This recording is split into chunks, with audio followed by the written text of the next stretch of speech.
يسبح له فيها بالغدو والآصال رجال لا تلهيهم تجارة ولا بيع عن ذكر الله وإقام الصلاة وإيتاء الزكاة يخافون يوما تتقلب فيه القلوب والأبصار ليجزيهم الله أحسن ما عملوا ويزيدهم من فضله والله يرزق من يشاء بغير حساب والذين كفروا أعمالهم كسراب بقيعة يحسبه الظمآن ماء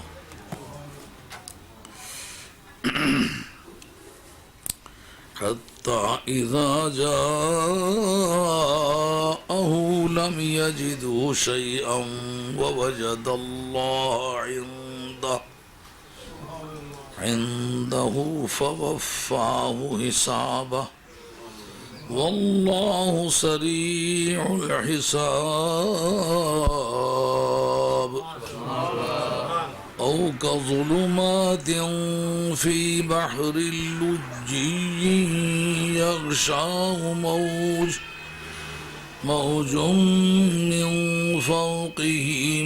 من فوقه سحاب ظلمات بعضها فوق بعض إذا أخرج يده لم يكد يراها ومن لم يجعل الله له نور فما له من نور صدق الله مولانا العظيم وبلغنا رسوله النبي الكريم ونحن على ذلك من الشاهدين والشاكرين والحمد لله رب العالمين سبحان الله في بيوت أذن الله أن ترفع ويذكر فيها اسمه يسبح له فيها بالغدو والآصال رجال ان گھروں میں جن گھروں کے بارے میں اللہ نے یہ حکم دیا ہے کہ انہیں اونچا کیا جائے انہیں بلند کیا جائے اور ان میں اس کا ذکر کیا جائے ان گھروں میں کیا ہوتا ہے اس کی تسبیحیں بولتے ہیں اس کی پاکیزگی بیان کرتے ہیں صبح کو اور شاموں کو کون بولتے ہیں رجال ایسے مردان خدا کہ لا تلہیہم جن کو غافل نہیں کرتی تجارت نہ ہی تو تجارت ولا بیع نہ صرف بیچنا تجارت تو ہوتی ہے اس میں نفع نقصان دونوں کا احتمال ہو صرف بیچنا پتہ ہے میں نے خریدا ہوا اتنے پر اب صرف بیچنا ہی ہے اس کے نفع کا مارجن اس کے علم میں ہوتا ہے تو صرف بیع کہنے کا مقصد صرف وہی سودا جس میں نفع ہی نفع ہے نہ تجارت انہیں روکتی ہے نہ صرف نفع کا سودا انہیں روکتا ہے کس چیز سے نہیں روکتا ان ذکر اللہ اللہ کی یاد سے وَإِقَامِ الصَّلَاةِ اور نماز قائم کرنے سے وَإِيتَاءِ الزَّكَاةِ اور زکوٰۃ کے ادا کرنے سے یخافون یوما وہ ایسے دن سے ڈرتے ہیں کہ تتقلب فیہ القلوب والابصار جس میں دل بھی الٹ جائیں گے اور آنکھیں بھی الٹ جائیں گی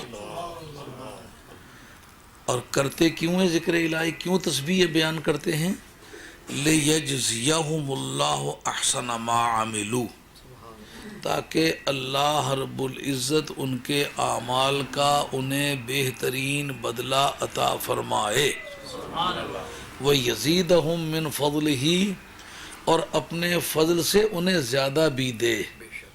معلومہ کو ایسا بھی سسٹم ہے جہاں جزائے عمل نہیں ہوتی، اس کے فضل سے ملتا ہے اور وہ عمل سے زیادہ ملتا ہے۔ واللہ یرزق من یشاء بغیر حساب، اور اللہ تبارک و تعالیٰ جس کو چاہتا ہے بغیر حساب کے عطا فرماتا ہے۔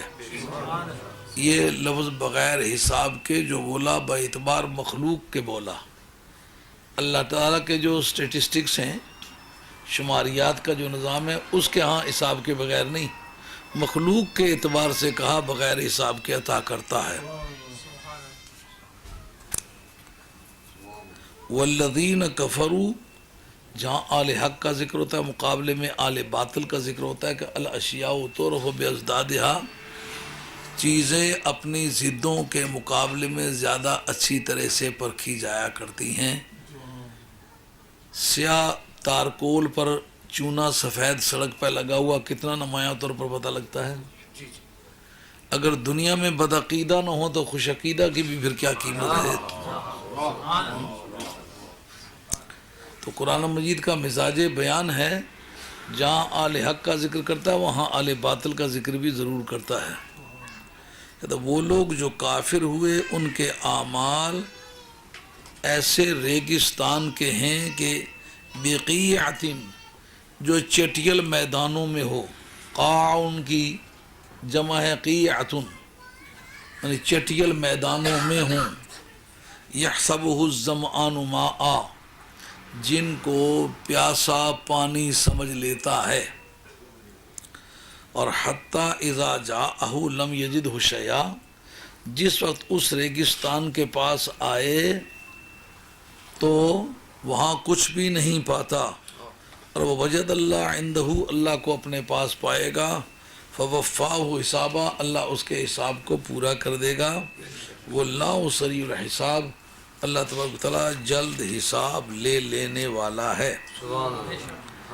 او کظلمات فی بحر اللجی یغشاہ، یا ان کی مثال ریگستان کسی نہیں ہے بلکہ ایسی تاریکیوں کی ہے جو کسی گہرے موج زن سمندر میں وہ تاریکیاں ہوں جن کو اوپر سے موجوں نے گھیرا ہوا ہو، اور موج کے اوپر ایک موج ہو، اس موج کو پھر سیاہ بادلوں نے گھیرا ہوا ہو، اور ظلمات بعضها فوق بعض، وہ تاریکیاں طے بطے ہوں، ایک دوسرے کے اوپر تاریکی ہی تاریکی ہو، تو پھر نتیجہ یہ نکلے کہ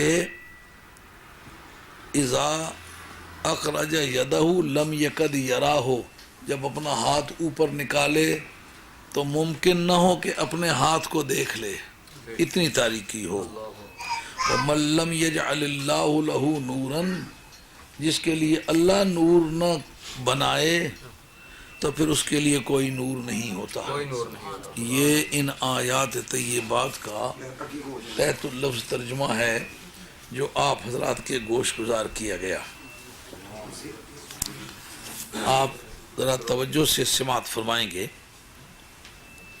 فرمایا ایسے گھروں میں جن کے اونچا کرنے کا حکم دیا گیا ہے، اس سے مراد وہ مساجد ہیں جن میں اللہ کی عبادت کی جاتی ہے، ان کو اونچا کرنے سے یہ مراد ہے کہ ان کی عمارتیں بڑی بڑی بنائی جائیں، اور ایک بالواسطہ بشارت بھی ہے کہ مسلمانوں کو اللہ تعالیٰ اتنی کثرت تعداد عطا فرمائے گا کہ کفار کے گھروں میں مومن پیدا ہوں گے، اور کئی کئی منزلوں کی عمارتیں بنیں گی، پھر بھی اکموڈیٹ نہیں کر سکیں گی، اس لیے ان کے اونچا کرنے سے مراد ہے ان کی عمارتوں کو اونچا کیا جائے۔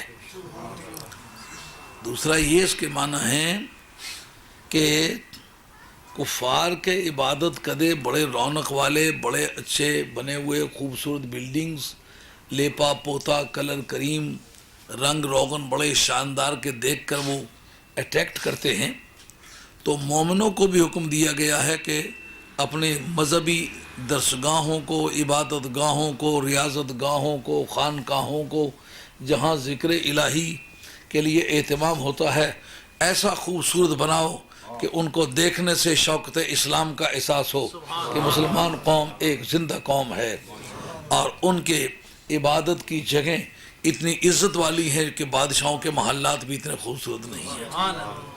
آج آپ دیکھیں کام اللہ کسی سے بھی لے لیتا ہے۔ کعبہ شریف کی عمارت دیکھیں، دنیا کی کوئی بڑی سے بڑی عمارت اس شوکت کی عمارت نہیں ہے۔ مسجد نبوی کی عمارت دیکھیں، اتنی بڑی مسجد، اتنی بڑی عمارت دنیا میں کسی عبادت گاہ کی نہیں ہے، کسی بھی قوم کی۔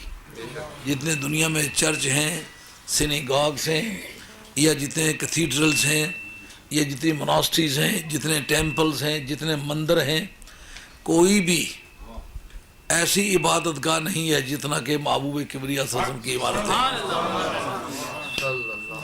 اس لیے جتنے مسلمانوں نے اس ملک میں مسجدوں کے لیے پیسے خرچ کیے ہیں، مدرسوں کے لیے پیسے خرچ کیے ہیں، اگر کوئی اس کا مس یوز اس وقت کرنے لگا ہے تو یہ اس کی اپنی بد نصیبی ہے، مسلمانوں کے پیسے رائے گاہ نہیں جائیں گے۔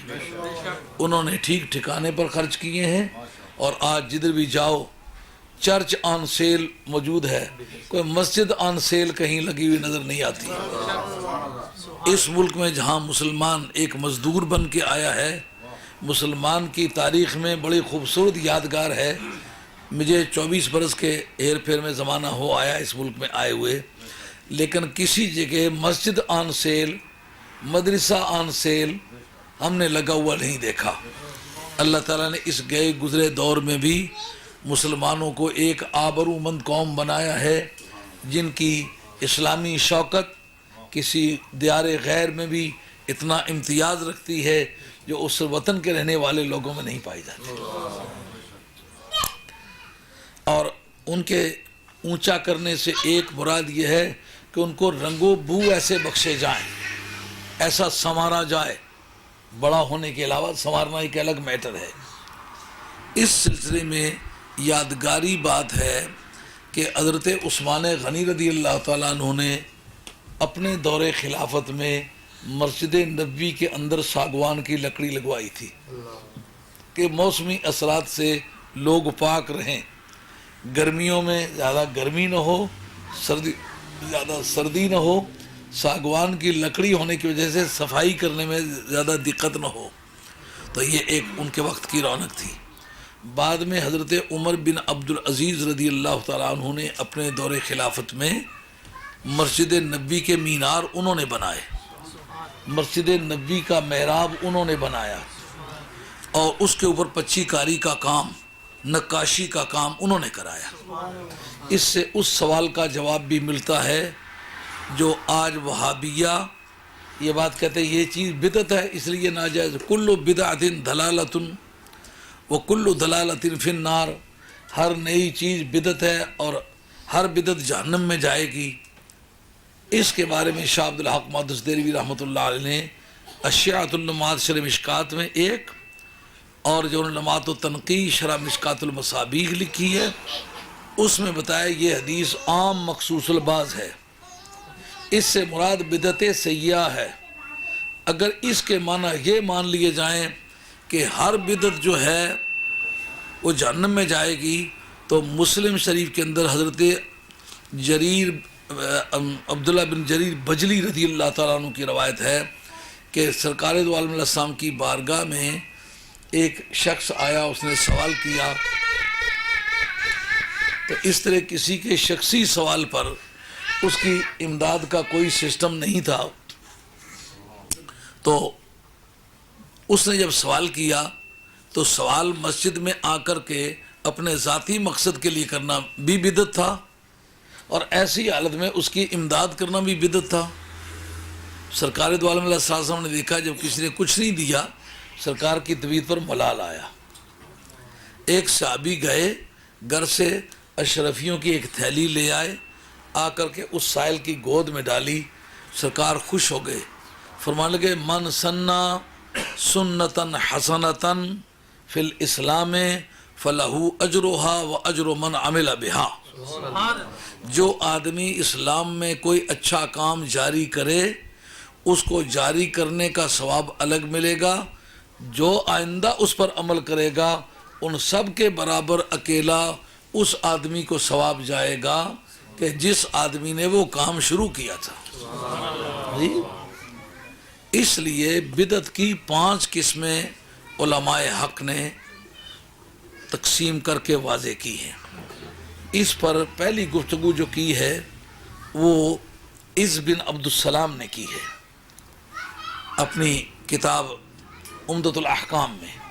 کتاب میرے پاس موجود ہے. یہ مذہباً شافعی ہیں اور اس کو تسلیم کر کے امام نووی نے جو 7ویں صدی کے آدمی 631 میں پیدا ہوئے اور 676 میں ان کا وصال ہوا، 45 برس آپ نے عمر پائی ہے، انہوں نے اپنی کتاب تہذیب الاسماء واللغات کے اندر بھی ان 5 قسموں کو تسلیم کیا ہے. اور ہمارے مذہب حنفی میں امام شامی رحمۃ اللہ علیہ جو 13ویں صدی کے آدمی ہیں انہوں نے اپنی کتاب شامی کے اندر بدعت کی 5 قسمیں بتلائی ہیں. یہ بات اچھی دھیان سے سن لو تاکہ آپ کو بات کرتے وقت دقت نہ ہو. بدعت کے معنی ہوتے ہیں کوئی نئی چیز، انوویشن. سرکار نے جہاں اچھی بدعت کے مطلب فرمایا وہاں برے مطلب من سنّا سنتن سیئتن فی الاسلام فعلیہ وزرہا و وزر من عمل بہا. یہ حضرت عبداللہ بن جریر بجلی رضی اللہ عنہ کی روایت سے یہ حدیث کا ٹکڑا مسلم شریف کے اندر موجود ہے. اور سنی سنائی بات نہیں کرتا، پڑھائی ہوئی بات کرتا ہوں. پڑھنے کے زمانے میں طالب علم ہوتا ہے، اس وقت کوئی بات یاد رہ جاتی ہے، کوئی نہیں رہ یاد رہی، لیکن جس وقت تحقیق کی غرض سے کرے اس وقت تو یاد رہنا چاہیے. پڑھنا، یاد کرنا، پھر پڑھانا، پھر یہ کہ ذمہ داری کے ساتھ لوگوں کے سامنے بیان کرنا، پھر جگہ جگہ مزاحمت کا پیش آنا، اس سے آپ سمجھیں کہ اچھی طرح چھانی ہوئی بات ہے. اس میں آپ کو اگر بات کریں تو دقت نہیں ہوگی، کتاب میں نکال کے دینا، یہ میری ڈیوٹی میں ہے انشاءاللہ. جو آدمی اسلام میں کوئی برا طریقہ ایجاد کرے گا، یعنی نیا کام شروع کرے گا، بدعت کرے گا. بدعت کی 2 قسمیں ہوئی نا، ایک اچھی ایک بری. تو اچھا برا طریقہ اگر ایجاد کرے گا تو ایجاد کرنے کی سزا اسے الگ ملے گی.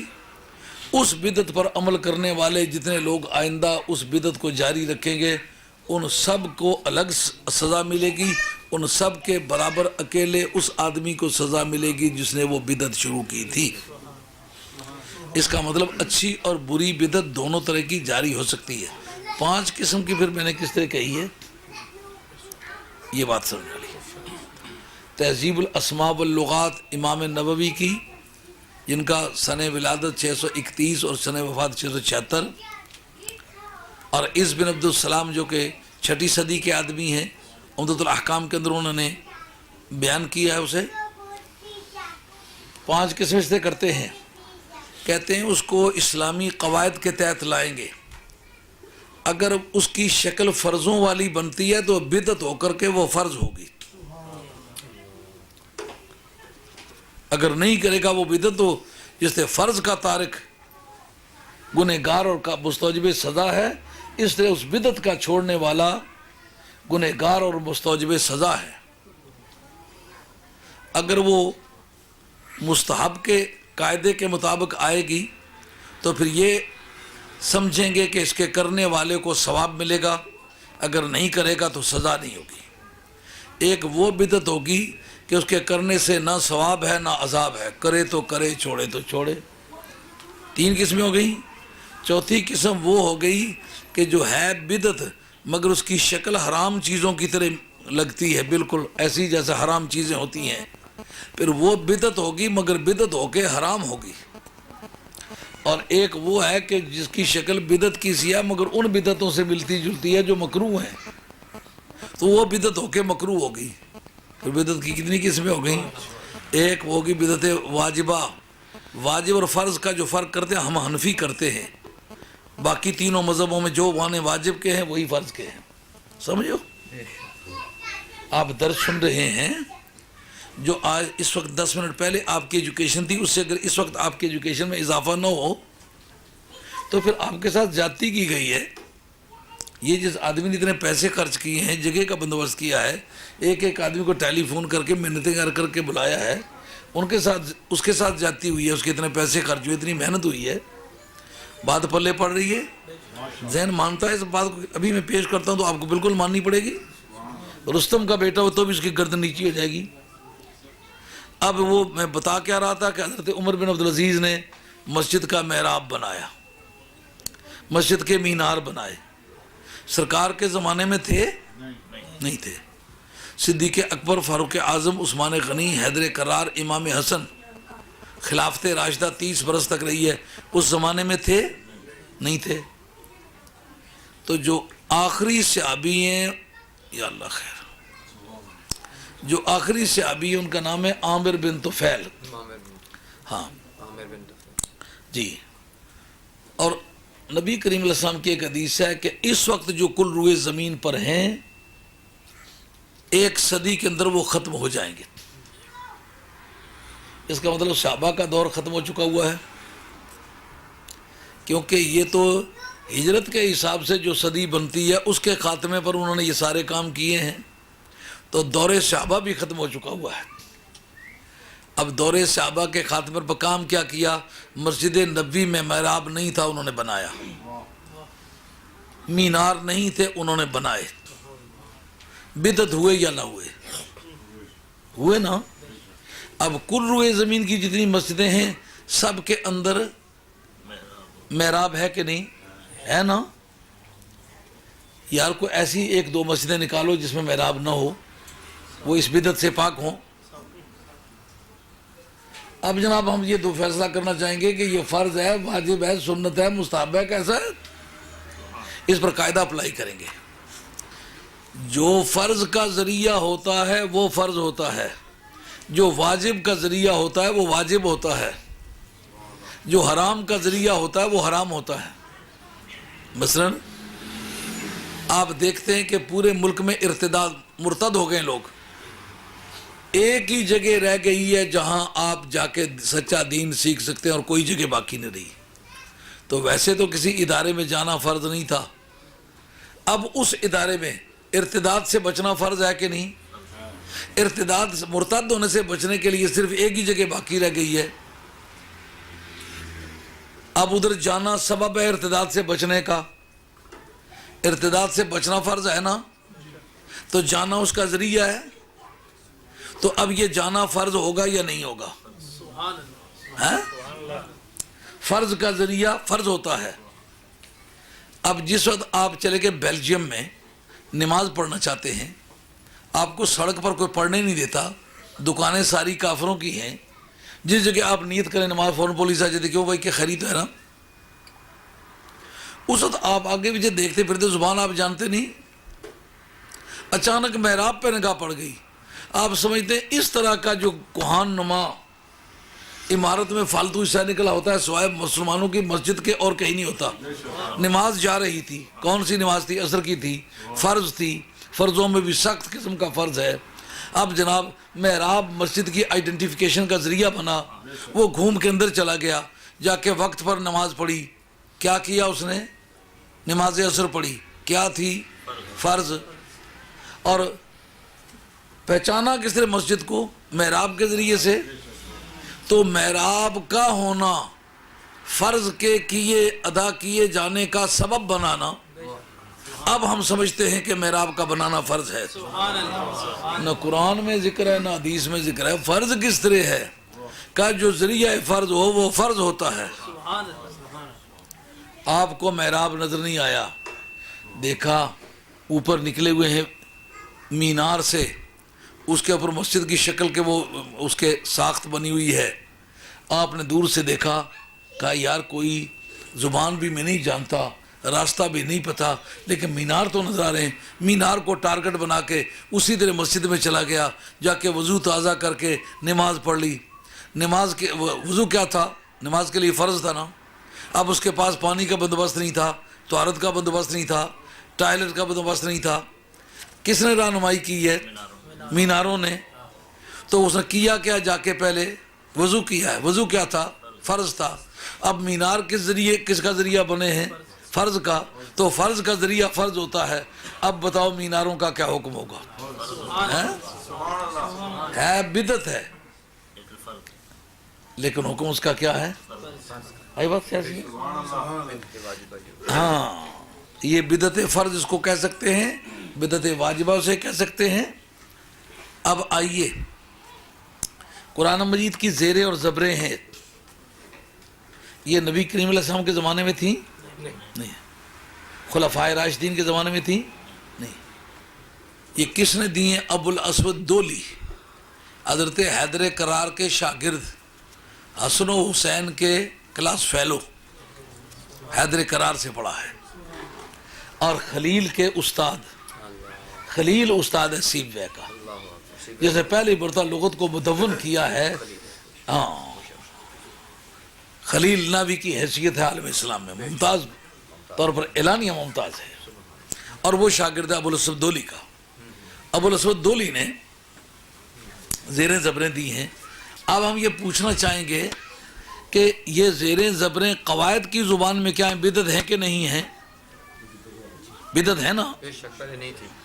پہلے نہیں تھی نا. زیروں زبروں کا قرآن میں ذکر نہیں ہے، حدیث میں ذکر نہیں. اس کا نام ہے اعراب. اعراب نہ حضور کے زمانے میں تھا، نہ خلفائے راشدین کے زمانے میں.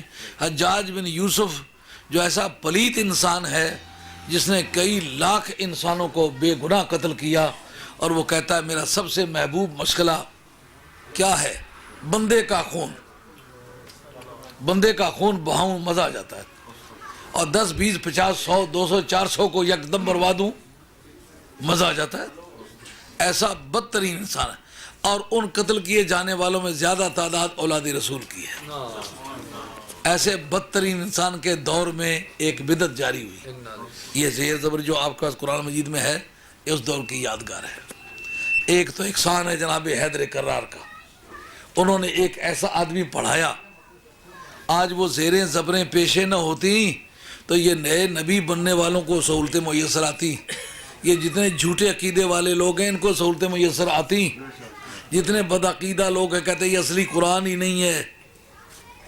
جنہوں نے یہ کہا کہ اصلی قرآن نہیں، انہوں نے قرآن بنانے کی ٹرائی نہیں ماری. کتاب المصحف پورا ایک چیپٹر نہیں ہے. درجنوں سے زیادہ آدمیوں نے قرآن مجید گھڑ کے پیش کیے کہ نہیں پیش کیے. لیکن قربان جائیں جناب حیدر کرار کے، انہوں نے زیریں زبریں دے کے آج دنیا مانتی ہے کوئی زیر کوئی زبر نہ آگے ہوئی نہ پیچھے ہوئی. اچھا، یہ بالاتفاق بدعت ہے کہ نہیں؟ اب ہم یہ جاننا چاہتے ہیں یہ بدعت محرمہ ہے، بدعت مکروہ ہے، بدعت مباح ہے، بدعت مستحبہ ہے، یا بدعت واجبہ ہے، یا جس کو فریضہ کہنا چاہیے وہ ہے. 5 قسموں میں سے کون سی ہے؟ ہم دیکھیں گے یہ بدعت کرتی کیا ہے. یہ قرآن مجید کو اس حالت میں رکھتی ہے جس حالت میں نازل ہوا ہے.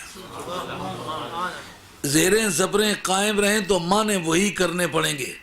یہ جتنے انگریزی پڑھے ہوئے ساتھی بیٹھے ہوئے ہو، آپ کی انگریزی میں ان زبانوں کو انفلیکشنل لینگویجز کہتے ہیں کہ جس کے اول میں کوئی کلمہ آئے تو اس کلمے کے آخر میں تبدیلی آ جاتی ہے. جیسے اللہ للہ، رأیت اللہ، ہا ہو ہے جو بنا ہے کس وجہ سے؟ رأیتوں کی وجہ سے رأیت اللہ بن گیا ہے. لام کی وجہ سے للہ بن گیا ہے. اول میں کچھ نہ آنے کی وجہ سے اللہ بن گیا ہے.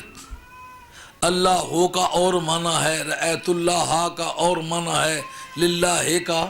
اور یہ انفلیکشنل لینگویج ہے. ہاں ہو ہے جو آخر میں تبدیلی آئی ہے نا، اس کا نام ہے عربیسائزیشن. ہاں، یہ انفلیکشنل لینگویجز کہلاتی ہیں. ان کے آخر میں ادلا بدلا ہونے کی وجہ سے معنی میں تبدیلی آتی ہے. یہ معنی میں تبدیلی آتی ہے تو انعمتا کی بجائے انمتو پڑھو تو نماز ٹوٹ جاتی ہے. کیوں؟ کہتا مولا کریم ان بندوں اپنے نبیوں رسولوں اللہ والوں کا راستہ دکھا جن پر میں نے انعام کیا. تو نبیوں پر تو کون ہے انعام کرنے والا؟ یہ کفریہ کلمہ ہے، اس لیے نماز ٹوٹتی ہے نا. یہ احسان کس نے کیا ہے؟ علی مرتضیٰ نے کیا ہے، ان کے شاگرد حضرت ابو الاسود دولی نے کیا ہے۔ اب یہ ہے کیا بدعت؟ یہ بدعت کرتی کیا ہے؟ قرآن مجید کو ادلا بدلہ ہونے سے بچاتی ہے۔ قرآن مجید کو ادلے بدلے سے بچانا فرض ہے، واجب ہے، سنت ہے، مستحب ہے، مکروہ ہے، مباح ہے، کیا ہے؟ کہیں کہ فرض ہے۔ تو پھر فرض کے ادا کرنے کا ذریعہ فرض ہوگا نا۔ قرآن کو ادلے بدلے سے، خرابی سے، تغیر تبدل سے بچانا فرض ہے نا، تو فرض کا ذریعہ فرض ہوگا، تو یہ جو زیریں زبریں ہیں یہ بدعت ہو کر کے فرض ہوں گی۔ آگے بات سمجھ میں پلے پڑی بات۔ آج پوری دنیا میں جتنے جھوٹے مذہب ہیں ان سب کی تردید کرنا یہ فرائض شریعہ میں سے ہے۔ اتفاق سے میرے پاس اس وقت شرح فقہ قور ملا علی قاری میرے بیگ میں موجود ہے۔ انہوں نے کہا سب سے پہلی بدعت اور سب سے پہلا بدعتی فرقہ کون سا ہے؟ ہاں، امام ابو حنیفہ نے رضی اللہ تعالیٰ عنہ جو کتابیں عمل کے بارے میں لکھی ان کا نام ہے فقہ، جو عقیدے کے بارے میں لکھے فقہ اکبر، سب سے بڑی فقہ۔ یعنی عقیدہ بڑی چیز ہے، عمل چھوٹی چیز ہے۔ چھوٹے عمل سے بھی گزارا چل جاتا ہے اگر عقیدہ ٹھیک ہو، اگر عقیدہ غلط ہو تو بڑے سے بڑے عمل سے بھی بیڑا غرق ہی ہوتا ہے، نتیجہ کچھ نہیں نکلتا۔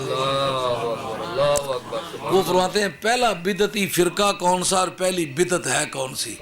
ان کا پہلے بدعتی معتزلے ہیں، اور پہلی بدعت کیا ہے؟ ثواب نہیں پہنچتا۔ ہاں، کیوں؟ سرکار کے زمانے میں تو پہنچاتے چلے آئے تھے نا، صحابہ کے زمانے میں تو پہنچاتے چلے آئے تھے نا۔ یہ تو واصل بن عطا نے آ کر کے یہ مذہب شروع کیا ہے نا۔ تو پہلے سے کوئی کام چلتا چلا آ رہا تھا، ثواب بھیجنے والے تو پہلے سے موجود تھے، ثواب کے روکنے والے بدعتی تھے نا، نئے تو یہ تھے نا۔ اب جو آدمی ثواب پہنچانے سے روکے اس کو کہو تو بدعتی ہے۔ ہمارے پاس ریکارڈ موجود ہے جو بتاتا ہے پہلا بدعتی فرقہ یہی دنیا میں اسلام میں پیدا ہوا جو کہتا ہے اجرا ثواب نہیں پہنچتا۔ آئی بات خیال میں؟ تو آپ کو یہ دیکھنا ہوگا کہ یہ جو آپ کے پاس بدعت ہے یہ کرتی کیا ہے؟ کا برے عقائد پھیلاتی۔ اس لیے ملا علی قاری لکھتے ہیں کہ جو گمراہ فرقے ہیں یہ بدعت محرمہ ہیں، حرام بدعت ہے، اس بدعت کا روکنا فرض ہے۔ اتنی بات سمجھ آ رہی ہے نہیں آ رہی؟ فرض کا ذریعہ فرض ہوتا ہے۔ اس وقت پوری دنیا میں جتنے جھوٹے مذہب ہیں اور ذرا بھی کہتا کوئی الیانا تو سٹا مار سائیں گے۔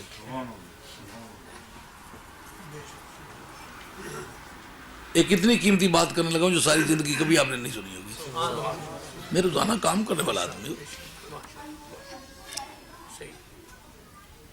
جو یہ بات آپ کی سمجھ میں آئی ہے کہ جھوٹے مذہبوں کو رد یہ قرآن و حدیث کی روح سے فرض ہے۔ فرض کا ذریعہ فرض ہوتا ہے، سمجھو۔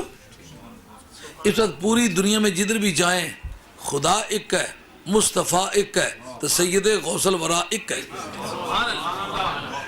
ہر ملک میں آپ کے پاس فنڈ نہیں ہے، جدھر بھی جائیں اکیلی 11ویں ہے۔ شیعہ کا رد یہ کرتی ہے، وہابیہ کا رد یہ کرتی ہے، مرزائیہ کا رد یہ کرتی ہے، گنڈوں کا رد یہ کرتی ہے، بدماشوں کا رد یہ کرتی ہے۔ جتنے بھی جھوٹے فرقے پیدا ہوئے ہیں ان کے لیے آپ کے پاس سنیت کے نام سے تو ہاتھ پر تھوکنے کے لیے کوئی تیار نہیں ہے۔ شیعہ کے پیسے ملتے کہ نہیں ملتے؟ وہابی ہونے کے پیسے ملتے ہیں کہ نہیں ملتے؟ سنی ہونے کے کتنے ملتے ہیں؟ تاریخ بتاتی ہے کہ کہیں سنیوں کو پیسہ ملا ہے؟ تو پھر سنی پیسے کہاں سے لائیں؟ اس وقت آپ اکٹھے ہوئے، لنگر پکا ہے نا، کوئی جگہ کسی اللہ والے نے خریدی ہے نا، جس جگہ بیٹھے ہیں، پلیٹ فارم چاہیے نا، راشن چاہیے نا، یہ جو کپڑے نیچے بچھے ان پر پیسے لگے ہیں نا، تو یہ پیسے اگر نہ ہوں تو یہ اجتماع کس طرح بنے؟ اجتماع چھوٹا یا بڑا ہے، لیکن کسی نے پیسے خرچ کیے ہیں۔ جب سنیت کے نام پر پیسہ دینے کے لیے تیار کوئی نہیں تو یہ کام کہاں سے ہو رہا ہے؟ کہ اکیلی غوث پاک کی 11ویں پوری دنیا میں سب جھوٹے مذہبوں کے رد کے لیے استعمال ہو رہی ہے. جدھر کوئی برا فرقہ کھڑا ہوتا ہے حضرت غوث الثقلین کی اکیلی 11ویں اس کے مقابلے میں کھڑی ہے. کرتی کیا ہے؟ وہ کام جو فرض ہے، فرض کا ذریعہ فرض ہے. 11ویں کو جائز کہتے پھرتے ہو، موجودہ حالات تو بتاتے 11ویں فرض ہے. کیوں؟ قاعدہ جو ذہن میں رہے گا، جھوٹے مذہبوں کا رد کرنا فرض، اور جو فرض کا ذریعہ وہ فرض. اور کوئی ایسی ریگولر آپ کے پاس کوئی چیریٹی ہے جسے کہ جی دیار غیر میں ایسی باتیں نہیں کرنی؟ وہ دیار غیر میں ناپاکیزگی پاک ہو جاتی ہے. دیار غیر ہو تو بے ایمان ایماندار ہو جاتا ہے. دیار غیر ہو تو سرکار کا گستاخ پرہیزگار ہو جاتا ہے. اگر دیار غیر ہو صحابہ کا منکر عزت کے قابل ہو جاتا ہے. دیار غیر ہو اہل بیت کا منکر قابل تعظیم ہو جاتا ہے. نہیں، جو گنجے وہ یہاں بھی گنجے، لاہور بھی گنجے، جہاں مرضی لے جاؤ. آئی بات سمجھ میں؟ بدعقیدہ ہے. اور اس کا رد کون کرے گا؟ جو وہابیوں سے پیسہ لے گا وہابیوں کو برا کہے گا؟ جو شیعہ سے پیسہ لے گا، جنہوں نے لیے ہیں کرتے لمبے پہن کے کہتے ہیں کہ ہمارے بھائی ہیں جی. نعرہ تکبیر، نعرہ رسالت، اذان مفکر اسلام، علماء حق اہل سنت. یہ بات آپ کی سمجھ میں آ گئی ہوگی. وہابیوں سے پیسے لے اور ان سے پیسے لے کر مسجد بنائے، اس کو پھر 2 دن پہلے عید کرنی پڑے گی. اس کو چاند جلدی نظر آتا ہے. اب 11ویں شریف ایک ایسی چیز ہے کہ غوث پاک کا نام لو، کسی کے سامنے ہاتھ پھیلانے کی ضرورت نہیں ہے. اکیلی 11ویں آپ کو پلیٹ فارم بھی مہیا کرے گی، بولنے والے بھی مہیا کرے گی، اپنی فکری آزادی کو بھی آزاد کرے گی.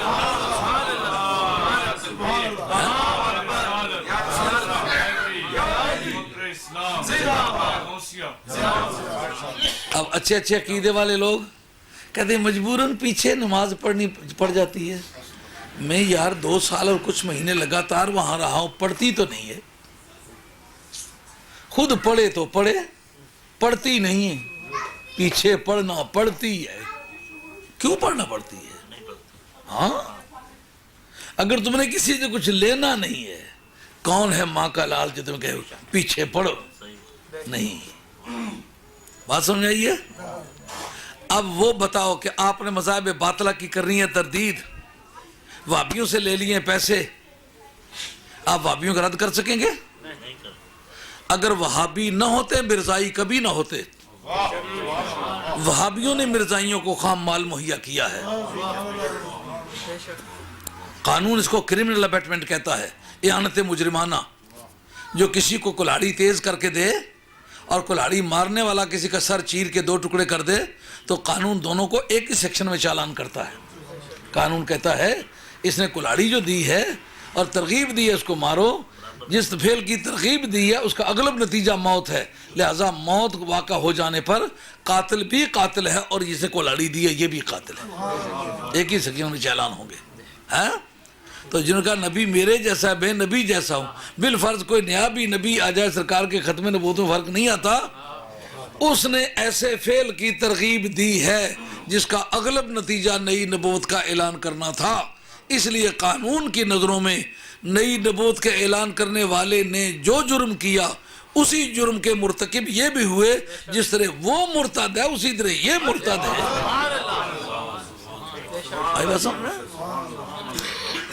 اب اگر ان سے پیسے لیے ہوئے ہوں ان کے خلاف بات کرے گا؟ پھر مذاہب باطلہ کی تردید کون کرے گا؟ ہم سے لوگ کہنے لگے جی فلاں بزرگ امام مر گئے ہیں، آپ ان کا فاتحہ پڑھیں. میں نے کہا جن کو ہم باطل پر سمجھتے فاتحہ کیا پڑھنا ہے؟ کہ ان کی مغفرت کے لیے دعا مانگتے. میں نے کہا ہم ان کو مغفرت کے قابل سمجھتے ہی نہیں.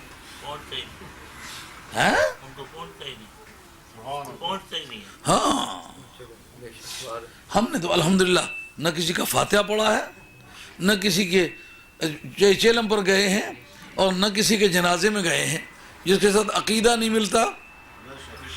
لیکن یہ ہمیں کیا پلیٹ فارم ملا؟ 11ویں کا پلیٹ فارم ہے۔ اگر ہم نے کسی عالم باطل سے پیسے لیے ہوتے کبھی کسی جھوٹے کی تردید نہ کر سکتے۔ تو اب بتاؤ 11ویں شیف ہے تو بدعت حضور کے زمانے میں نہیں تھی، مگر بدعت کرتی کیا ہے؟ اس فرض کو ادا کرتی ہے جو کسی سے بھی اس وقت ادا نہیں ہو رہا۔ اس فرض کی ادائیگی عالمگیر سطح پر کون کرتا ہے؟ غوث پاک کی 11ویں کرتا ہے۔ تو پھر فرض کا ذریعہ فرض ہوتا ہے نا۔ اس کے بعد جو مستحب ہے، مستحب کا ذریعہ مستحب ہوتا ہے، جیسا کہ آپ پڑوسی کو ہر جمعرات کو جا کر کے ایک اچھا سالن پکا کے دے آئیں۔ ہر جمعرات کو پڑوسی کو جا کے سالن دینا یہ فرض واجب تو نہیں، لیکن کسی کا دل خوش کرنا مستحب بات ہے، تو جا کے ہر جمعرات کو دے آئیں۔ ہے تو بدعت ہے مگر بدعت حسنہ مستحب ہے۔ یہ جتنے سالن پکا پکا کے کھاتے ہو، یہ نئے نئے مسالے ڈال کے مزے لیتے ہو، یہ ٹکی چکن وغیرہ بناتے، سرکار کے زمانے میں تھا؟ یہ صحابہ کے زمانے میں تھا؟ یہ نئے نئے ساخت کے سون حلوے پکا پکا کے کھاتے ہو۔ کسی مولوی نے یہ کیوں نہیں منع کیا کہ یہ بدعت ہے؟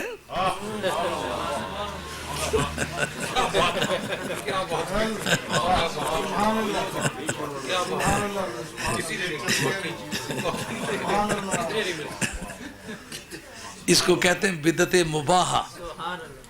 اگر اسلام نے ایسے پکائے نہیں تو اسلام نے ایسی باتوں سے منع بھی تو نہیں کیا نا۔ جہاں اس سے منع نہیں کیا، 11ویں سے منع کس نے کیا ہے؟ وہ بتاؤ وہ کون ہے؟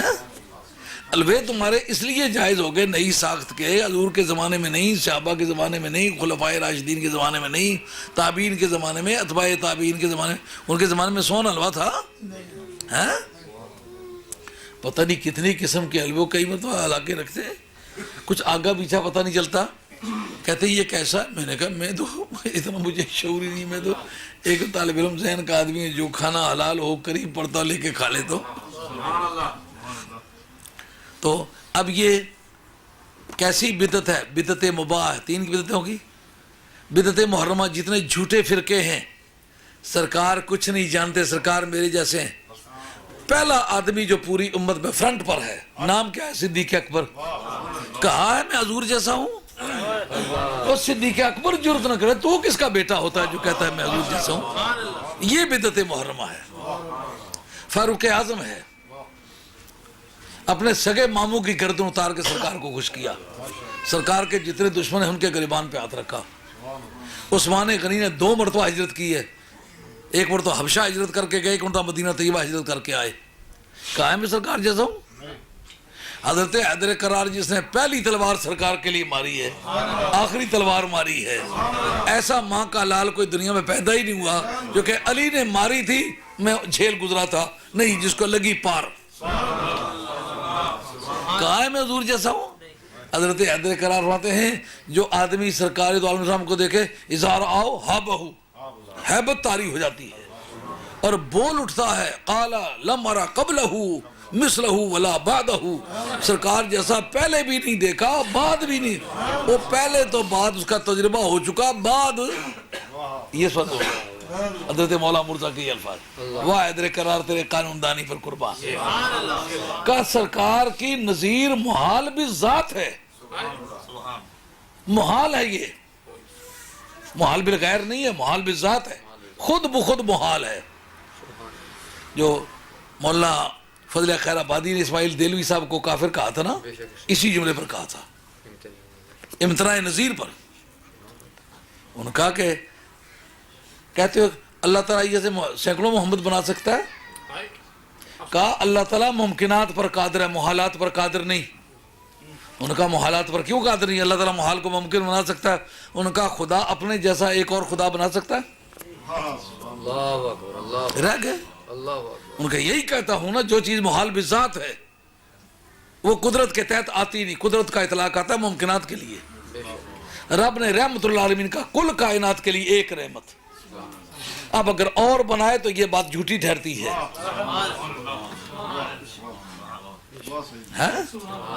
ابتناء نظیر کتاب لکھی اس پر۔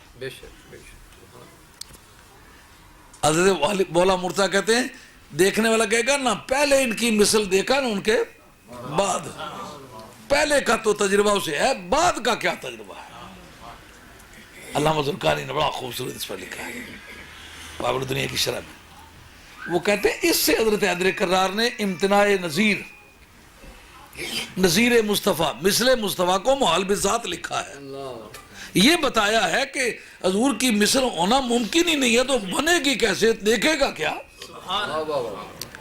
تو یہ جھوٹے فرقوں کہ یہ عقیدے جو نئے نئے پیدا ہوئے ہیں ان کا رد، یہ بدعت محرمہ ہیں، ان کا رد واجب ہے۔ بدعت مکروہ یہ دوسرے چھوٹے موٹے، یہ میں فلاں بات نہیں مانتا، میں فلاں بزرگ کو نہیں مانتا، میں فلاں ولی اور کو تو مانتا ہوں، فلاں ولی کو نہیں مانتا، یہ بدعت مکروہ ہے۔ ایسے مکروہ لوگوں سے بھی دور نہیں رہنا چاہیے۔ آئی بات سمجھ میں؟ اب وہ بات ثابت ہوتی ہے کہ جو مسجدوں کو اونچا کرنے کا مفہوم تھا اس میں بدعت کی کیا بحث ہے۔ اس پر ایک اور بات یاد رکھ لو، آپ کو یہ بات ذہن میں رہنی چاہیے کہ نماز مغرب کے وقت کی اتنی لمبائی ہوتی ہے جتنی صبح کی نماز کے وقت کی لمبائی ہوتی ہے۔ جب آپ روزہ بند کر کے طلوع آفتاب کی پہلی کرن کے نکلنے تک آپ نماز پڑھ سکتے ہیں نا، اس کو ماپ لیں، جتنا وقت اس کا اتنا وقت مغرب کا ہے۔ یہ بات آپ اس وقت ذہن میں رکھیں تاکہ میں یہ ایک دو باتیں جو ضروری ہیں وہ کر لوں۔ تو اس کی اور آدھا گھنٹہ کیا کری سٹتا جی اور بھی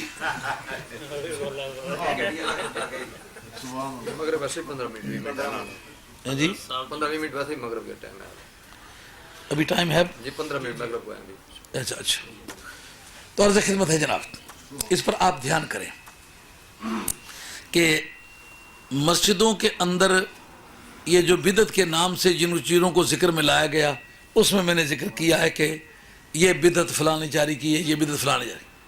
آئیے حدیث مرفوع پیش کرتا ہوں، امام قرطبی نے لکھی ہے اسی آیت کے تحت، کہ حضرت تمیم داری رضی اللہ تعالیٰ عنہ شام کے رہنے والے صحابہ میں سے تھے، وہاں سے زیتون کا تیل لائے، وہیں سے چراغ بھی لائے، وہیں سے رسیاں بھی لے کر کے آئے، آ کر مسجد نبوی میں انہوں نے شام سے پہلے مسجد نبوی کی چھت سے رسیاں باندھ کے بیچ میں چراغ لٹکا دیے، تیل ڈال دیا، ڈیوٹیں ڈال دی، بتیاں جلانے کے لیے غروب آفتاب کا انتظار کرنے لگے۔ جو ہی سورج غروب ہوا تو فٹافٹ ڈیوٹوں کو آگ دے دی اور مسجد نبوی میں چراغاں ہو گیا۔ سرکار دو عالم علیہ الصلوۃ والسلام جو ہی تشریف لائے تو فرماتے ہیں نورت الاسلام نورک اللہ فی الدنیا والآخرہ، تو نے اسلام کو منور کیا، خدا تجھے دنیا میں بھی نور بخشے، قیامت میں بھی نور بخشے۔ آپ نے کہ لو کان عندی بنت لزوجنا کہا، اس وقت اگر ہمارے پاس کوئی لڑکی ہوتی تیرے ساتھ اس کو بیاہ دیتے۔ نوفل بن حارث رضی اللہ تعالیٰ عنہ موقع پر موجود ہیں، کیسا سرکار کے ذوق کا احترام ہے، کہا یا رسول اللہ اگر قبول فرمائے میری بیٹی جوان ہے، میں آپ کی اس خوشی کے سلسلے میں اس کے ساتھ اپنی بیٹی کا نکاح کر دوں۔ اسی وقت مسجد نبوی میں بیٹھ کے بھیجا گیا ان کو، گھر سے لڑکی سے پوچھ کے آئے، اسی وقت نکاح کیا گیا۔ کیوں؟ مسجد میں چراغاں کیا گیا۔ ایسے گھروں میں جن کے متعلق اللہ نے یہ حکم دیا ہے کہ ان کو بلند کیا جائے، کیوں جناب؟ ہے نا بات؟ کہیں کام کیا ہوا لگتا ہے یا ویسے ہی اٹھ کے درس دینے شروع کر دیے؟ اب اس وقت جو میلاد النبی کے موقع پر چراغاں کرتے ہو آپ سے ثبوت مانگتے ہیں، یہ تمیم داری والی حدیث اس آیت کے تحت تفسیر قرطبی نے نقل کی ہے، اور اس پر محدثین میں سے کسی نے کلام نہیں کیا کہ تمیم داری بندہ کمزور ہے یا وہ شادی نہیں ہوئی یا سرکار نے یہ، اور سرکار اتنے خوش ہوئے کسی اور عمل پر سرکار نے زندگی میں یہ فرمایا ہے کہ تم نے یہ اچھا کام کیا ہے، آج اگر ہمارے پاس کوئی لڑکی ایسی موجود ہوتی جو تیرے ساتھ بیانے کے قابل ہوتی تو تیری شادی کر دیتے۔ سرکار نے فرمایا تو نے ہمارے دین کو روشن کیا ہے، حالانکہ مسجد کو روشن کیا ہے، تو نے ہمارے اسلام کو روشن کیا، خدا تیری دنیا کو بھی روشن کرے قیام۔ آج اگر آپ کسی مسجد خانہ خدا کی خدمت کرتے ہیں، کسی دینی مدرسے کی خدمت کرتے ہیں، تو چراغاں کی تو وہی قیمت نہیں بنتی جو دل کی روشنی کی قیمت بنتی ہے۔ آج اس بچے نے اپنے گھر میں پتہ نہیں ہزاروں تبدیلیاں کر کے درس کا بندوبست کیا ہے، تو آج سرکار کی بارگاہ میں اس کے لیے کوئی اجر نہیں ہوگا؟ ظاہری چراغاں کے مقابلے میں دل کے چراغاں کی قیمت بڑی ہے۔ اللہ تعالیٰ نے ایسے گھروں میں جن کے متعلق یہ حکم دیا انہیں اونچا کیا جائے، اس میں اس کا ذکر کیا جائے، اس کے اندر اس کی تسبیحیں بولتے ہیں صبح کو بھی اور شاموں کو بھی۔ کون؟ اللہ کے مرد۔ یعنی پتہ چلا کہ مقامات مقدسہ میں بیٹھ کے ذکر کرنے کی قیمت الگ ہے۔ اور صبح کا نام ایک غدب لیا، آصال جمع ہے اصیل کی، شاموں کو کیا مطلب؟ اس سے مراد صبح کی نماز ہے، اور زور کے بعد کی جتنی نمازیں وہ شاموں کی تفصیل میں آتی ہیں۔ یہ ساری نمازیں مسجدوں میں جا کے پڑھتے ہیں اور ان مسجدوں کو جبینوں سے آباد کرتے ہیں۔ اس وقت انہیں کوئی تجارتی کام بھی ہوتے ہوں گے، لیکن ان سب کاموں کو چھوڑ چھاڑ کے جاتے ہیں۔ کوئی تجارت انہیں ذکر الہی سے نہیں روکتی، زکوٰۃ ادا کرنے سے۔ اب دیکھیں ان کا نام تو مسجدوں کے نام سے لیے، زکوٰۃ کا کیا تعلق بنتا ہے؟ اس کا بھی مطلب یہ ہے کہ زکوٰۃ مسجد میں جانے والا ہی دیتا ہے، جو مسجد سے ہی تعلق نہ رکھے اس کو کیا پتہ ہے زکوٰۃ کب آئی ہے کب گئی ہے۔ یہ سب کام کرنے کے بعد یہ بات ساری سمجھ آ گئی ہے؟ صبح کو اور شاموں کو ذکر کرتے ہیں، اور انہیں خرید و فروخت یا صرف بیچنا۔ پتہ ہے 10 پاؤنڈ کی لی ہوئی ہے، 20 کی بک رہی ہے، اگر اس وقت بیچ دوں تو نماز تو چلی جائے گی لیکن چیز وقت پر بک جائے گی۔ وہ کہتے ہیں چیز خریدنی ہے تو بعد میں آ جاؤ، مجھے میری نماز کا وقت ہے۔ صرف بیچنا بھی نہیں روکتا، لیکن سب کام کر چکنے کے بعد قرآن تیرے بیان پر قربان۔ کہتے ہیں یہ خافون یومن تتقلب فی القلوب والابصار، یہ سب کام کر چکنے کے بعد ڈرتے ہیں۔ ڈر دے اف نہ کر دے۔ کام اتنے کیے ہیں، مسجدوں کو آباد کیا ہے، چراغاں کیا ہے، ساگوان لگوائے ہیں، مینار بنائے ہیں، اور محرابیں بنوائی ہیں، فرش لگائے ہیں، ذکر الہی کا بندوبست کیا ہے، اور سب کچھ کر چکنے کے بعد ریگولرلی اللہ اللہ کرنے کے بعد یہ خافون یوم تتقلب فیہ القلوب والابصار، اس دن سے پھر ڈرتے ہیں۔ پتہ نہیں یہ قبول ہو کہ نہ ہو۔ یہ مرد مومن کا مزاج ہے، سخاوت کی ہے مگر ڈرتا ہے پتہ نہیں خدا قبول کرے گا نہیں کرے گا۔ خدا ممکن ہے ریاکاری کے زمرے میں اس کو شمار کر لے کہ تو نے لوگوں کے دکھلاوے کے لیے ایسا کیا تھا، میری خوشی کے لیے نہیں کیا تھا۔ علم پڑا ہے تو ممکن ہے یہ کہ لوگ تیرے ہاتھ چومیں، تجھے بزرگ سمجھیں، تجھے پیر مان لیں، تیری واہ واہ ہو جائے کہ بہت بڑا عالم ہے، بڑا سمجھ گیا ہے۔ ممکن ہے اس ریاکاری کے زمرے میں لے جا کر کے کہ ہماری بارگاہ میں تو تیرا کوئی اجر نہیں بنتا، تو لوگوں کی واہ واہ کے لیے کرتا تھا، لوگوں نے تیرے ہاتھ چوم لیے، نذرانے دے دیا، مجھ سے کیا مانگتا ہے؟ میرے لیے تو کام کچھ نے تم نے نہیں کیا۔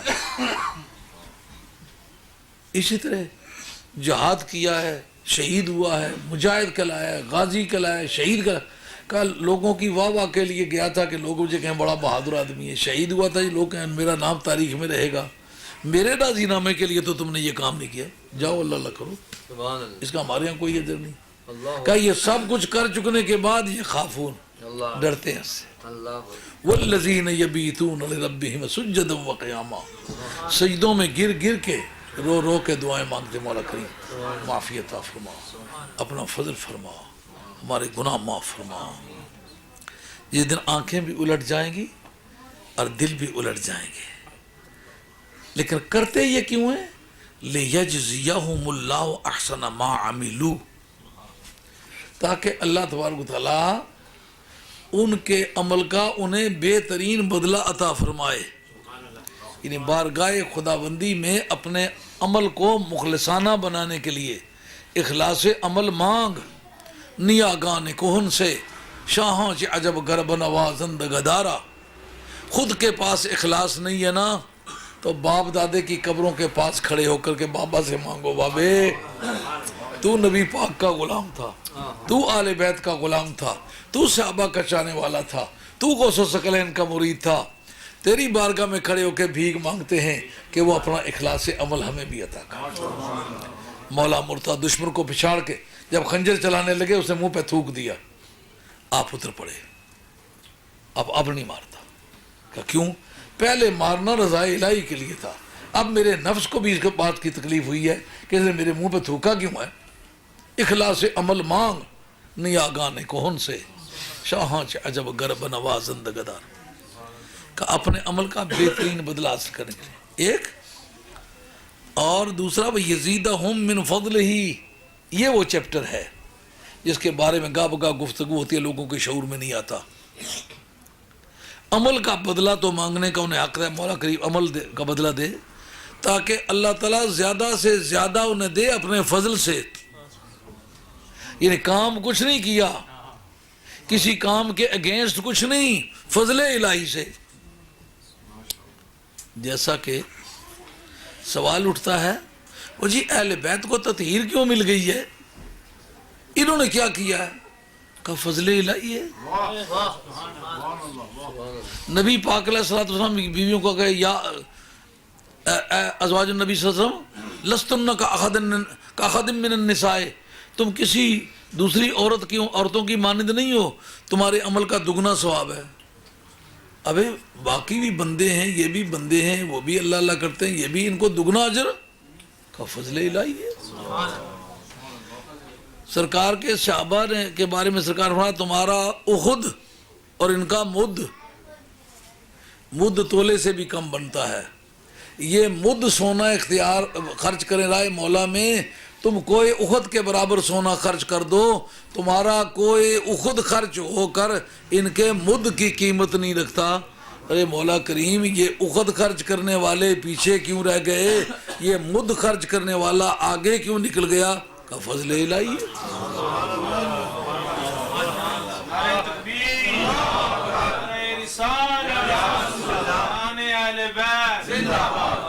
فضل الہی پر مولانا ایک جملہ سنیں، علماء حضرات بیٹھے ہو، آپ کو کبھی اس بات کی ضرورت پڑے گی۔ جس وقت پہلی مرتبہ حضرت انسان کو خلیفہ بنائے جانے کا پیدائش سے پہلے اعلان ہوا، اس وقت فرشتوں نے کیا کہا تھا؟ اتجعل فیہا من یفسد فیہا ویسفک الدماء ونحن نسبح بحمدک ونقدس لک، یہ بات کہی نا؟ اس کو تو بنانے لگا جو فسادی ہوگا، خون بہائے گا، ہم تیری تسبیحیں بیان کرتے ہیں، حمد بیان کرتے ہیں، پاکیزگی بیان کرتے ہیں، یہ بات کہی کہ نہیں کہی؟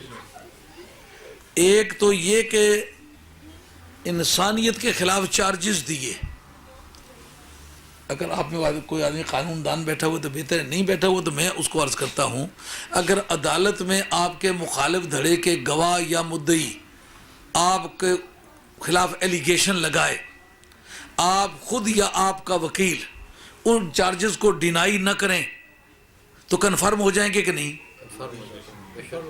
اس نے کہا اس نے فلاں کو لوٹا ہے، فلاں کو مارا ہے، فلاں چوری کی ہے، فلاں ڈکیتی کی ہے، وہ چپ رہے۔ میں شریف آدمی ہوں، میں ایسے جھگڑوں میں نہیں پڑتا۔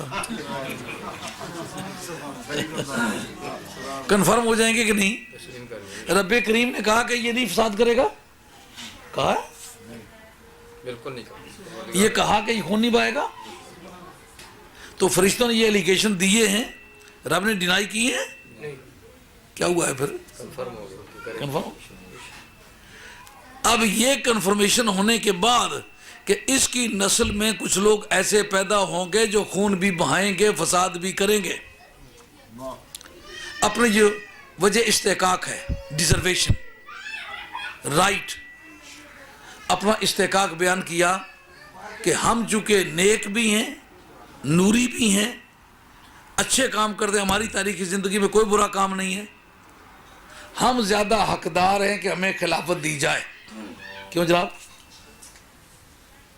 بات میرا خیال دماغ حاضر نہیں ہو رہا، باوجود خلافت ان کو مل رہی ہے، باوجود خلافت ایک مرتبہ آپ کو دماغ حاضر کرنا پڑے گا، آپ گپیں بے شمار سنتے رہتے ہیں، اس لیے آپ کو جب بات کوئی کی جائے تو اپیل کرنے میں بڑی دیر لگتی ہے۔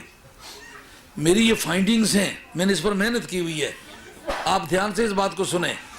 فرشتوں نے اپنی وجہ استحقاق بیان کر دی کہ ہم حقدار ہیں، اور تیرا نظام معادلت، تیرا قانون انصاف اس بات کا تقاضا کرتا ہے خلیفہ ہمیں ہونا چاہیے، اور جس کو تو خلیفہ بنانا چاہتا ہے ہم نے اس کے خلاف الیگیشن دی ہے، اس کا رد تیرے پاس نہیں ہے، تم نے اس کا رد نہیں کیا، اب بتا کہ ہماری موجودگی میں خلافت انہیں دیتا کیوں ہے؟ سوال سمجھ آیا؟ اب کچھ بات پلے پڑی ہے۔ رب کہتا ہے کہ یہ میرے فضل کی بات ہے، تم اپنے کام کا اجر مانگ سکتے ہو، میرے فضل کو نہیں روک سکتے ہو۔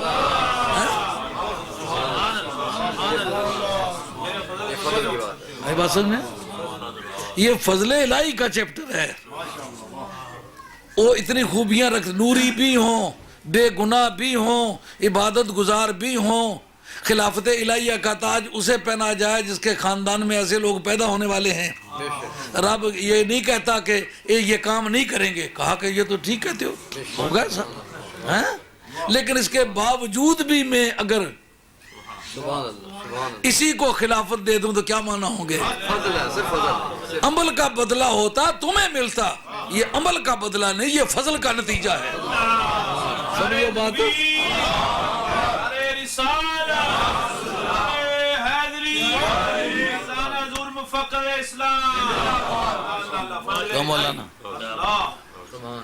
اس پر میری ایک تقریر ہے 1 گھنٹے 10 منٹ کی ایلسبری میں، فضل الہی پر۔ میں نے زندگی میں ایک مرتبہ وہ تقریر کیا، میں نے اس سے پیشتر اس کا کوئی جملہ کبھی ٹچ نہیں کیا، وہ کبھی لے کے 11ویں شپ پر جب آئیں گے لے کے وہ سنیں، تو اسی کے تحت اب جناب صحابہ ایک مد خرچ کر دیں، میں احد خرچ کر دوں، مجھے وہ درجہ نہ ملے، یہ کیا نتیجہ ہے؟ فضل الہی کا۔ جناب قیامت کے میدان میں فیصلے ہوں گے اعمال کے حساب کے بعد، فَلَنَسْأَلَنَّ الَّذِينَ أُرْسِلَ إِلَيْهِمْ وَلَنَسْأَلَنَّ الْمُرْسَلِينَ، رسولوں سے بھی پوچھیں گے، امتیوں سے بھی پوچھیں گے، حساب کے بعد جنت دوزخ کا فیصلہ ہوگا۔ اب جناب سرکار کے پیچھے کھڑے، منہ ادھر سے ادھر کر لیا، کہا ابو بکر فی الجنہ۔ قانون کیا چاہتا ہے؟ حساب پہلے ہو، جنت کا فیصلہ بعد میں ہو۔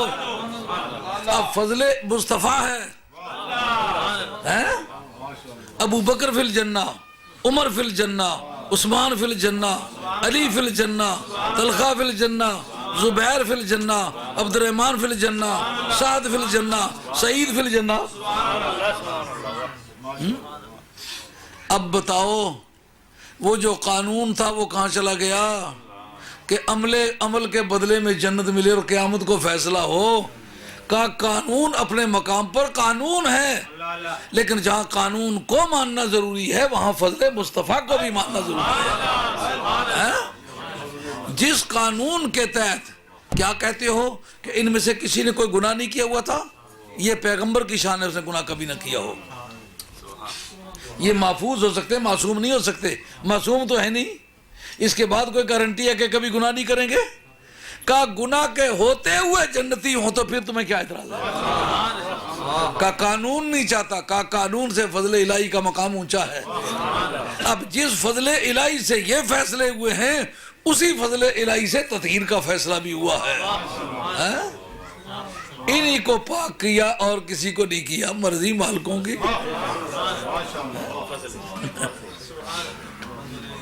تاکہ اللہ تعالیٰ انہیں ان کے عمل کا بہترین بدلہ دے اور اپنے فضل سے انہیں زیادہ بھی کرے، اور اللہ جسے چاہتا ہے بغیر حساب کے عطا کرتا ہے۔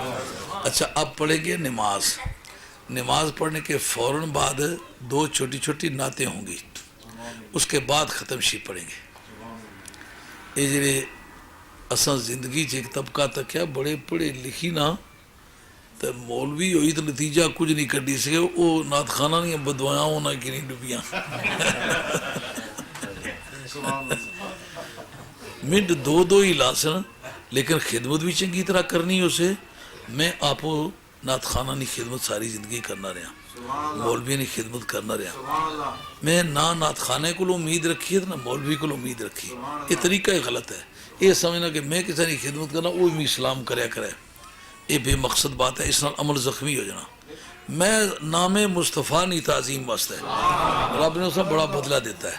تے اگو بھی دیسی اور رزق بھی جی بڑا بے پناہ برکت ہوئی ہے ہاں جی اس واسطے ہوں پڑھنے نماز تے جڑے سنگی نعتاں پڑھنے خدا واسطے یہ گل کرو للو پنجو نہیں یار نعتاں نہ پڑھیا کرو یا میاں صاحب عارف کھڑی نہ صاحب لوگ پڑھیا کرو لیکن اس کی ایک باری تکی ضرور کنیا کرو وہ بھی ایسا نہ جیسا فاضل نے امتحان جا کرے وہ پیپروں میں آیا کہ سنا کہ علامہ اقبال مرحوم کو اپنی قوم کو پیغام سنانا چاہتے تھے موجود مندرجہ ذیل اشعار کی روشنی میں پیغام کی وضاحت کرو تو وضاحت کرنے میں میرے کو پرچے تکنے واسطے آئے میں وہ پرچے جلا چیک کیے تو ٹھیک ہے خود ہی کو کر بلند اتنا کہ ہر تقدیر سے پہلے کہ دانہ خاک میں مل کر گلے گلزار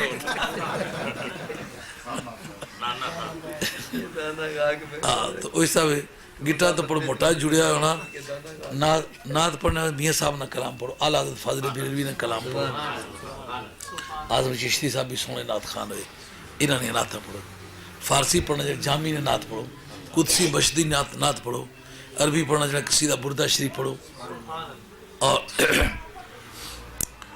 اور قطبی صاحب کی نعتیں پڑھو خواجہ خواجگان سید سادات سید پیر میر علی شاہ گولوی رحمۃ اللہ کی نعت پڑھو اے ذمہ دار بندے نہیں یہ جی پھر اس والا ڈانٹنا پہ کس ہے وہ پھر بتوائی دینے نعت خان اصل نعت ٹوکن گئی انہوں نعت نہیں ذمہ داری نعت خانے نہیں تو کچھ نہیں رہنی نہ کیونکہ اس پگانی نعت پڑھنی ہونی لیکن جب ٹوکیا تو اسے بندے کی تکلیف ہونی پھر اس بات ہے نعت کس ہے ذمہ دار بندے نہیں پڑھیا کرو تو وہاں اذان ہونی ہے تو نماز پڑھنے ہاں ویسے جلے مسیتی تو باہر کسے کا نماز پڑھنی میں اذان کہنا کار ثواب ہے لیکن سنت زائدہ ہے سنت موقدہ نہیں مسجد وچ نماز با جماعت پڑھنی ہوا ہے تو اذان کہنا جڑا ہے یہ سنت موقدہ ہے اگر بغیر اذان نے نماز پڑھی جائے تو پھر مکروہ تحریمہ ہے اور واجب الاعادہ ہے تو مسجد تو باہر اگر نماز پڑھو تو جماعت کراؤ تو اذان سنت زائدہ ہے مگر اس نے فائدے نہیں چاہتے ایک تو اس گھر وچ بلاں تے آفتاں جڑیاں نا وہ اذان نہ ذکر سنیاں نسنیاں بعض گھراں وچ ایسا ہے کہ ایویں کپڑیاں کی اگ لگی کس نہیں چیز کمی کس نہیں کپڑے کئی باری قطرے لبنے کئی بار اچانک پانڈے بجنے شروع ہوئی کس نے وہ ایسا جنات اور ایسے مختلف ناری مخلوق آ کے ڈیرے لگا لینی اتھے پنجاں وقتاں نیاں اذاناں پابندی نال آکھنا شروع کر دیو چانا مولا دے انہاں کوئی آفت نہیں رہندی کوئی مری گیا ہے تو اس نے اسی قبرہ پر اذان آکھو قبرہ لے کے اس نے فائدہ پہنچ سی جلہ اذان کی آواز سن سی اولا پتہ لگ سی جلے ماڑے پچھلے جینے جاگنے تو میں اس مذہبہ نہ بندہ سا ہوں فرشتے گل کر سوں میں کوئی گل کر سانے اگر کوئی بندہ کروں مسافر ہوئی تو ٹریا تو پیچھے اذان آکھو تو اس نے فائدہ اسی طرح سفر جڑا ہے نا آسانی نہ گزر جاتا ہاں اور اساڑی کتابوں نے لکھا ہے کہ ایک بار ملک علم حدیث کے اندر یہ بات موجود ہے حدیث متعدد مقامات پر کہ نبی کریم علیہ السلام گئے قباء شریف تو کسا بھی نمازانہ وقت نہیں سی حضرت سعد بن ابی وقاص رضی اللہ عنہ اذان آکھن لئی پہ صحابہ نے پوچھا کہ اذان کی آخی ہے انہوں نے کہا اسا یہ کالے کالے تکرونی جے نا اس اتھا جمی کے شرارتی جے نہیں اس طرح اتھا بھی ہونے سے انہوں کی اتھا جمی کے نہیں آنے تکرونی آنے انہوں نے کالے کالے تکرونی بدماش کٹھے ہوئے تو اساں دو ترائے بندیاں سرکار نال دے بندے بہت سارے تو ایسا نہ ویسا انہوں حملہ کری دینا بانگ آخی ہے کہ جتھا کوئی شابی ہوا ہے وہ تو سنی تو دوڑی تو پہنچا ہے ایسا بھی جتھا بنی گئی چیت تو یہ بھی نماز جی اذان ہے انہوں نے مقاصد وچوں در مختار نے وہ کافی سارے مقامات کٹھے لکھے جتھا نمازہ تو سوا بھی اذان آکھی جانی جنہ چاہے جلہ بچہ پیدا نہ کرنے جو بانگ آنے ہو یہ بھی ایک وجہ ہے پہ شیطان اس نے کرنا جیسی گلاں بان لئی پڑا وہ بچہ رون لئی پڑا جلہ اذان آکھو تو اس کی رام آگے سنا نالے ماں اس کی دسنا چاہنی کہ پترا اساں اے تواڑے ابے نے نا تواڑے کرنا ہی نہیں بات نہ میں اپنا نا دسنی ہاں مدینہ علی سرکاراں نا تواڑے کرنا بانے ہاں یہ تو پتہ چلا ہے تو اصل غلام کیڑا نہ ہے تو ایک گل تو سمجھانا چاہیے اذان بھی ہوئے گیا تو اقامت بھی ہوئے گیا زندگی تھوڑی جی پیریڈ نہ ہی ہوں تاری جنازے والے دل ہے اذان نویں نہیں آکھنی اسے اذانہ کی بہت سمجھا آتے ہوئے آزاں ہوئی جاتے ہوئے نماز کتنے قلیل وقت میں آئے چلے گئے اپنی زندگی کی تھوڑا سمجھنا چاہیے یہ موٹے موٹے موقع اذان آخو ہوں اذان آخو تو تھوڑی مرضی نہ آخو تو جی دعا فرما دی اختتام مجلس نہیں یہ تو نعت بھی پڑھ سکتا نعت بعد سلام پڑھ سکتا اس تو بعد ختم شریف پڑھ سکتا لیکن نعت پڑھنی اسے 2 منٹ مطلب ایک مشکل ہے اللہ تعالیٰ میاری کنے اس بعد صاحب نا نعت پڑھنی ہے سارے سنگیاں ایسا نہیں پڑھنا ختم شریف پڑھنے پہ نعت خان جی نعت پڑھا کرو خدمت کرے کرو اللہ راضی اسے ہوں اذان آخو جی